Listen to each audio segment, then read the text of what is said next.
I am Chad Beam. This is the Burns High School, and I teach high school English. I've been an educator for about 15 years now. Just a couple years ago, I was 2019, 2020 Teacher of the Year at Burns High School. I was Teacher of the Year for Cleveland County that year, and I was also the Regional Teacher of the Year for North Carolina that year. As a senior in high school, my 16-year-old brother then drowned swimming at a local lake. He started skipping school, became disenchanted with education, and so I often tell students that I don't teach literature, quote unquote, but I teach students swimming lessons with literature. That's my buy-in. That's what keeps me passionate day to day. On my worst days, I hear in the back of my mind, are you going to let them swim or are you going to let them drown? Are you going to teach them to swim or will you let them drown? And so when I don't want to do it, it's so much more than just education. It's so much bigger for me because I get brothers and sisters to replace the one I lost. That is a passion that always drives me to be my absolute best when I'm in the classroom. As a dyslexic student who fell in love with Hamlet, to be able to give that back to a student, you don't measure that. For me to understand the frustrations of having students laugh while I struggle to read, to be able to give students the confidence that I now have is amazing. You know, when you look at the student who could not read, who now teaches students to do what I could not, the reciprocity there is off the charts.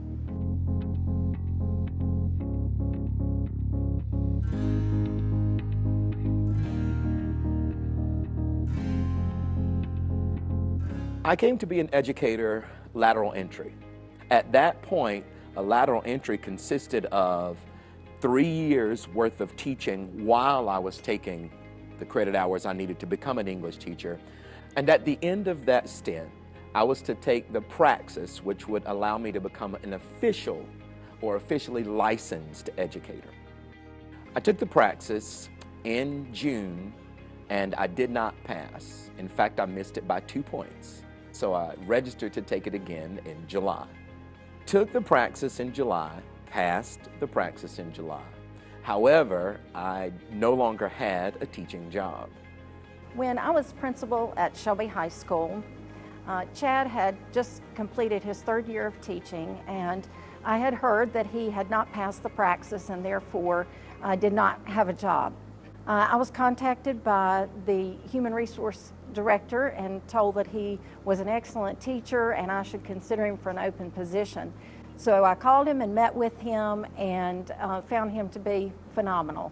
You know, it becomes very obvious very quickly when you talk with Chad, his passion for the craft and his passion for reaching students.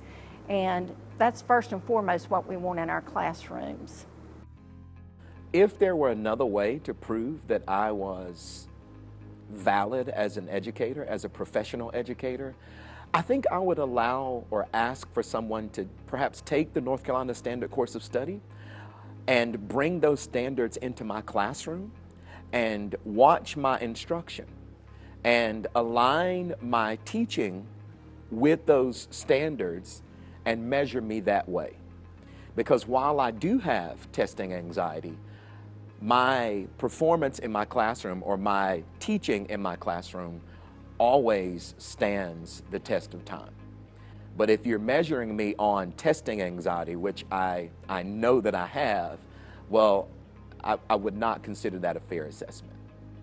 Chad and I have talked about the PRAXIS experience because he was teaching here when he was going through that process, and that is when he left Burns. And it was disheartening. It was very disheartening for him to leave our school because even at that time he was an asset to Burns, and we lost him because of the PRAXIS. I think losing Chad Beam from a school because he was unable to pass a PRAXIS would have been a huge disservice to students because they would not have had the opportunity to have met and worked with a passionate, caring educator that is a very positive male role model in our system.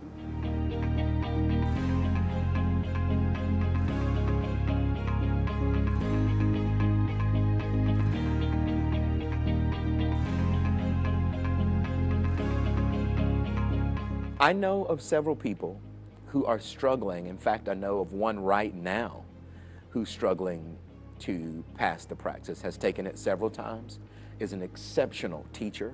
There are some wonderful educators who come into this profession or look to come into this profession who may not have that door opened if the only method of measure is a test.